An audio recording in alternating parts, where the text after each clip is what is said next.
1 week pa lang kayo nag-uusap, pero nag-I love you na agad. Huwag kang maniwala dyan, hindi kanya mahal talaga.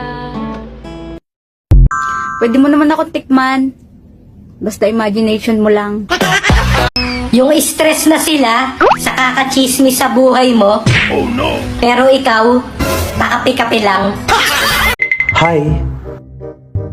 Huwag ka sa'kin. Gutom ako lagi. Baka makain kita. Oy! Maganda ako!